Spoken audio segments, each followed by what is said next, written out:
A gente fala agora das eleições que acontecem nos Estados Unidos. As midterms que estão sendo realizadas nesta terça podem fazer os republicanos voltarem ao poder, o que consequentemente fortalece Donald Trump, que deve anunciar sua candidatura ainda esse mês para as eleições de 2024.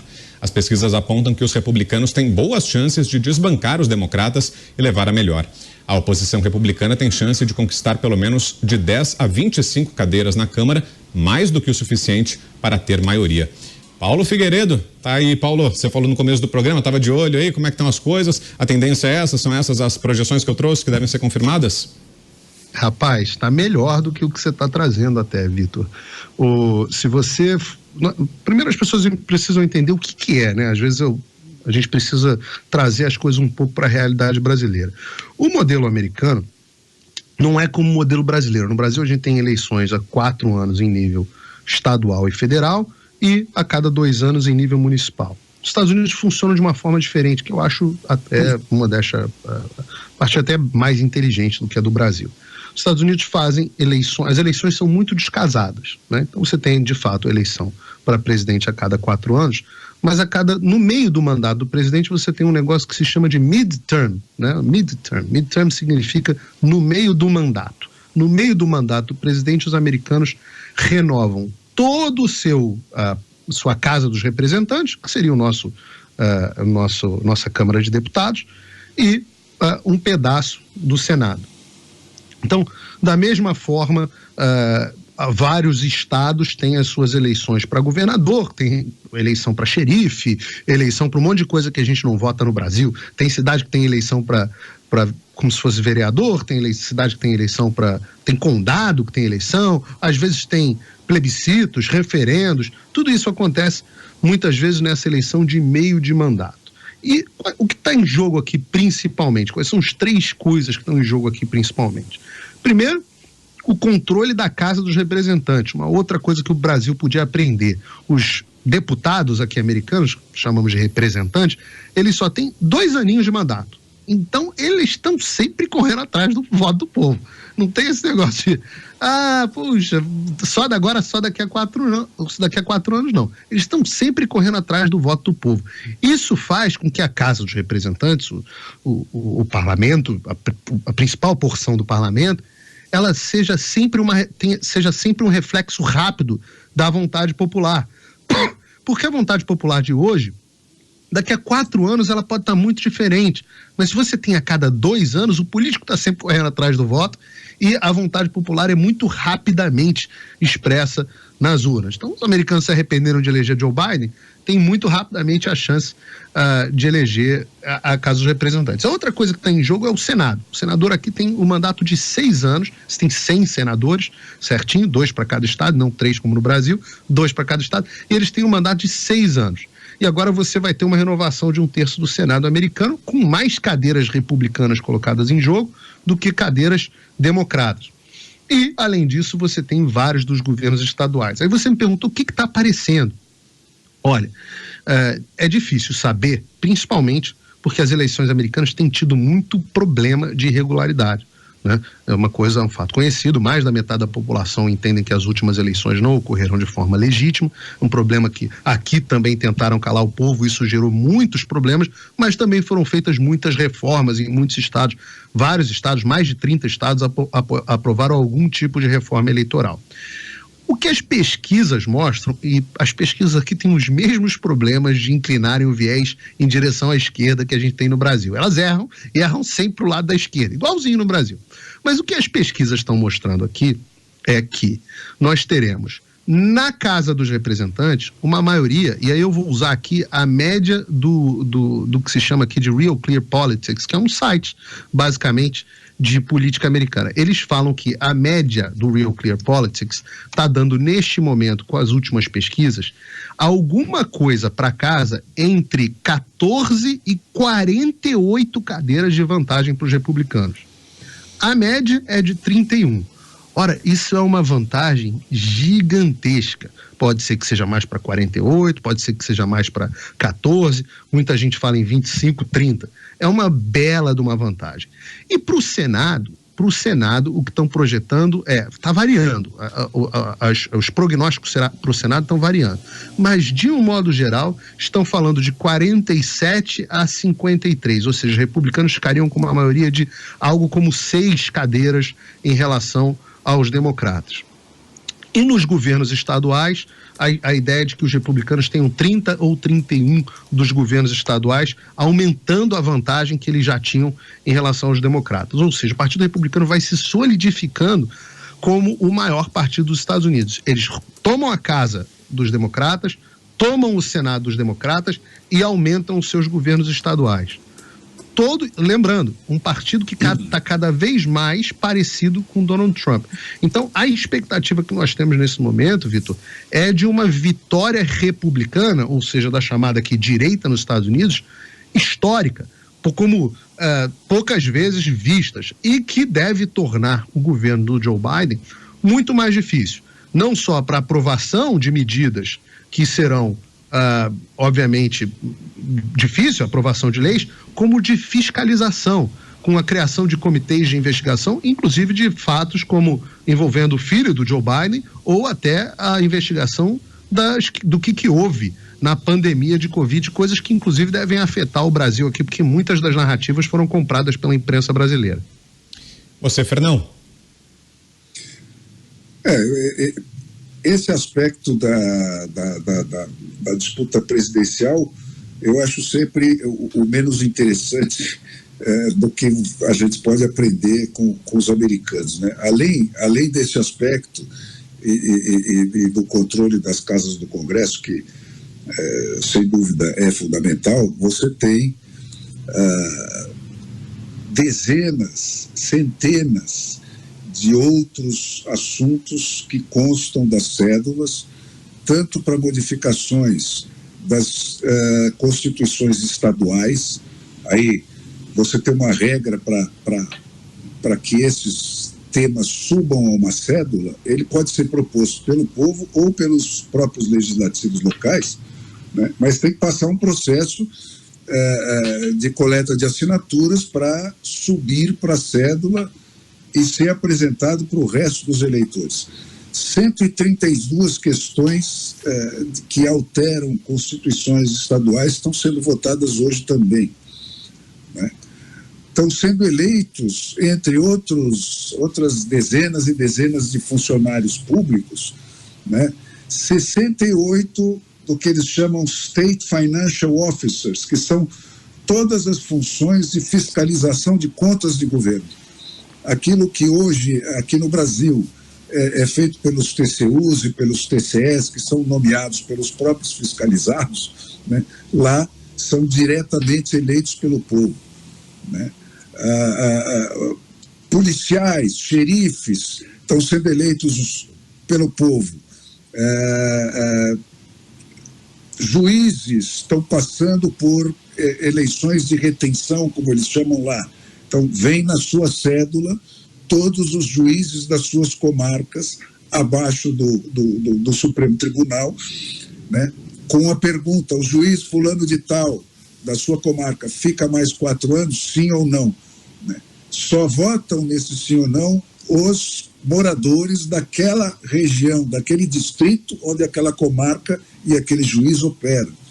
Então, o juiz que é leniente com a bandidagem ou que é autoritário, pesporrento, ou por qualquer motivo, você não precisa ter alegação nenhuma para dar um não nele, né? Ele tem que trabalhar para o povo, né? Aí, essas eleições a cada 2 anos, né, o brasileiro imediatamente deve remeter o seu pensamento para aquela coisa: bom, se fizer isso aqui, vai virar, as contas públicas vão detonar, porque a turma aqui compra voto, né? Lá isso é possível porque você tem a trava operante de todos aqueles direitos negativos que a Constituição Federal proíbe que sejam tocados, né? E a regra de ouro dos direitos positivos, que são esses: todos os que implicam mais gastos ou mais custos têm obrigatoriamente de ir para uma cédula ou para uma aprovação direta dos eleitores, né, com a noção exata de quanto vai custar para cada um, como vai ser paga essa conta. Por exemplo, se for uma conta que afeta só uma área de um município, é com um aumento do IPTU daquela área durante X meses, de 0, não sei quanto. Tudo isso vem especificado e está nessas cédulas dessa eleição que está correndo hoje, né, que não trata só de Trump ou não Trump. Nessa parte da eleição americana, eles pagam mais ou menos o mesmo mico do Brasil. Eu particularmente acho impróprio comparar o Trump com o Bolsonaro, né, porque o Bolsonaro é um sujeito com uma marca de humildade, que trabalha com a equipe dele e que atribui as suas vitórias quase sempre à sua equipe, e o Trump é aquele bilionário meio picareta, sempre envolvido numa falência suspeita, arrogante no último.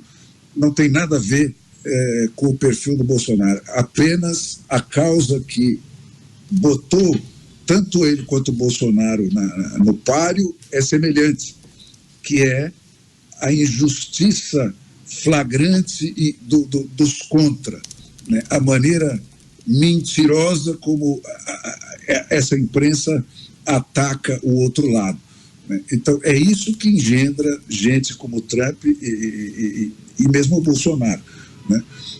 Nascem mais da revolta contra a maneira como os contra tratam do que pelas suas qualidades pessoais. Mas aí essa história fica muito longa. Eu queria só salientar tudo mais que é decidido diretamente pelo voto numa eleição americana, que não apenas a representação no Congresso e a eleição de presidente e coisas do gênero. Paulo Eduardo Martins, você, Paulo. Eu acho interessante essa recuperação do Partido Republicano, né, que passou por um momento super difícil e agora tem toda essa perspectiva aí colocada pelas pesquisas. Eu espero que não seja pesquisa IPEC, viu, Paulo Figueiredo? Acho que eles não têm a moral para atuar aí. São pesquisas aí muito aqui mais confiáveis do que isso. Mas assim, o CNN é igual ao IPEC aqui, Paulo. Inclusive já chegaram, não foi o seu mandato de senador não foi o único roubado, não. Aqui nos Estados Unidos já tiveram outros que foram prejudicados igualzinho.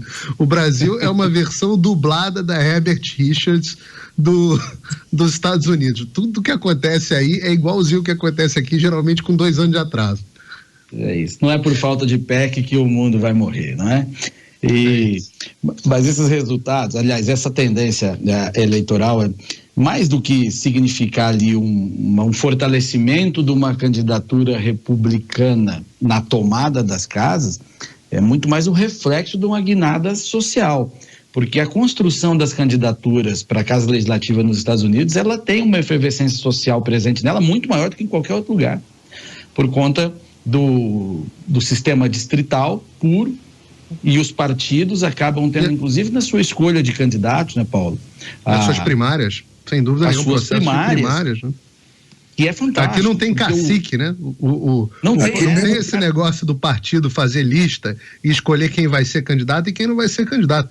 Antes dos eleitores do distrito, né, irem lá votar no seu candidato, os eleitores do partido fazem uma eleição interna para decidirem qual vai ser o seu candidato. Então, se o cacique do partido escolhe um candidato e o povo quer outro, não tem problema. Inclusive o Ron DeSantis aqui, o governador da Flórida, que deve ser reeleito agora com uma vantagem, a mídia odeia ele, né?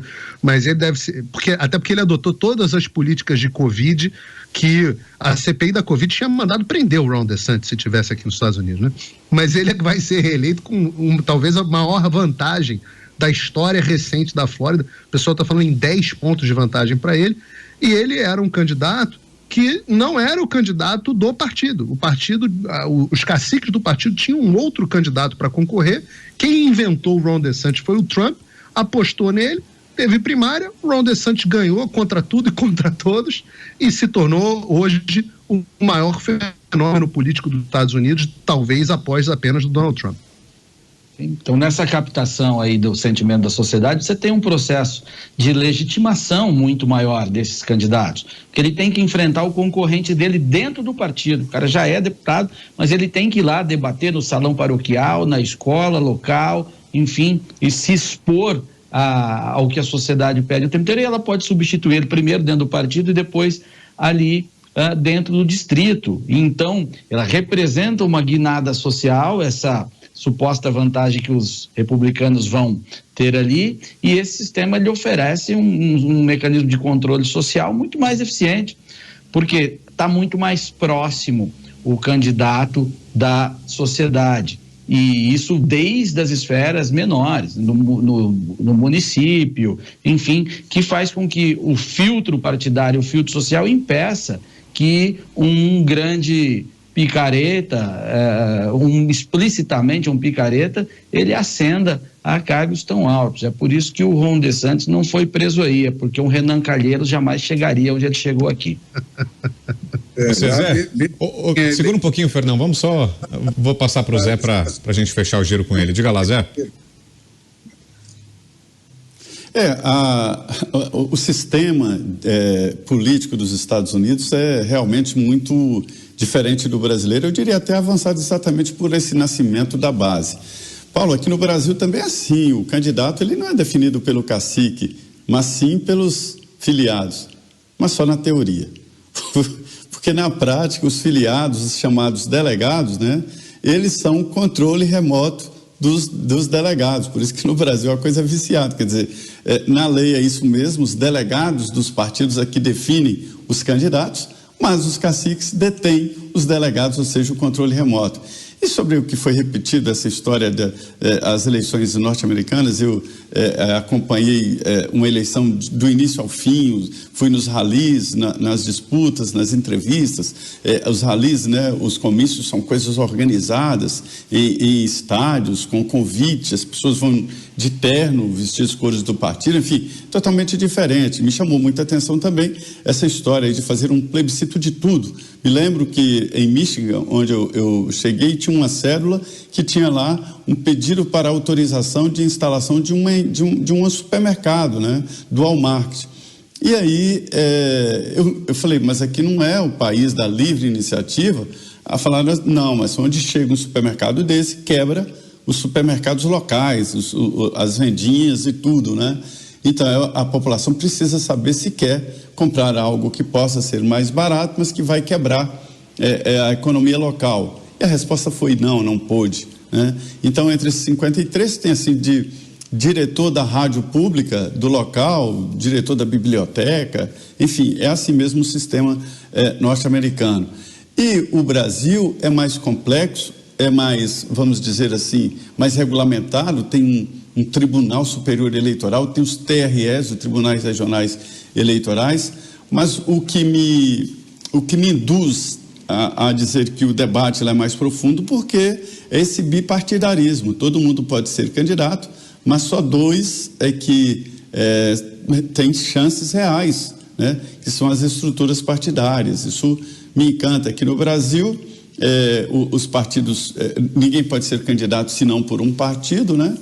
E mesmo assim não consegue essa concentração entre dois candidatos e aparecem em vários partidos. Então há muitas diferenças e acho o sistema americano bom, né? Porque exatamente tem essa história de ouvir as bases eleitorais. O que eu não concordo lá é o sistema de votação, que é caótico demais, e município, condado, cada um pode decidir. Se algum município decidir, aqui vai ser por aclamação, tudo bem, aí se responsabiliza e pronto. É um sistema muito adiantado e principalmente defendendo a liberdade, a democracia. É assim porque no menor sinal de um ditador, o sistema se desfaz. Rapidinho, Fernão. Lá você prevalece, quer dizer, isso é uma construção que está em curso, né? A democracia não é um porto de chegada, ela é um manual de navegação, né? É outra coisa, é só uma regra de navegação, ela não pretende que você chegue a lugar nenhum como a Constituição brasileira pretende. né, de definir qual é como deve ser a sua felicidade, né? Lá, cada um tem o direito de buscar a sua do jeito que quiser, desde que não interfira na do outro, né? Então, esse processo que você chegou a 2 partidos é o mesmo que acontece aqui, né? Nós estamos hoje aqui rachados por 0, alguma coisa por cento entre 2 partidos, né? O democrático e o não democrático. Mas lá... Mas é entre nomes, né, Fernando? Não é entre partidos, é entre nomes, né? Oi? Eu não ouvi. Aqui é entre nomes, né? Não exatamente sobre partidos ou tendências, mas entre dois nomes. Porque aqui não distribuem dinheiro para partido pra caramba, igual no Brasil. Peraí, Paulo, vamos ouvir o Fernão. Deixa o Fernão responder, já te passo. Vai lá, Fernão, por favor. Fundo partidário. É isso, não tem, não, é um processo que vem do chão, né? Você dá poder para o eleitor tem o poder de propor leis. Hoje, nos Estados Unidos, quase nenhuma lei, os legislativos lá hoje são praticamente escritórios de acabamento técnico da legislação, porque as leis são ou diretamente propostas por iniciativa dos cidadãos, né, dentro de regras que fazem elas chegar a um formato razoável e tal, e vão à votação, ou os legislativos, quando se trata de qualquer coisa que afete imposto, segurança pública, qualquer assunto que realmente mexa com a vida das pessoas, o legislativo nem começa aprovando a própria lei. Ele aprova uma moção para mandar a lei para a cédula na próxima eleição, para ver se os eleitores topam aquela lei que eles estão propondo, né?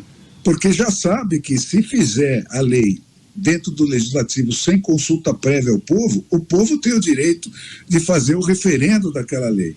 Isso é, você passa uma lista no seu distrito e diz: eu estou contra essa lei por essa e essa razão. Se você colher X assinaturas, um número em geral em torno de 15% do tamanho daquele eleitorado, você desafia aquela lei. Aquela lei vai para, na próxima eleição, daqui 2 anos ou até antes, se for urgente, se convoca uma eleição especialmente para isso, né? Aquela lei vai a referendo e o povo fala: não aceito esta lei.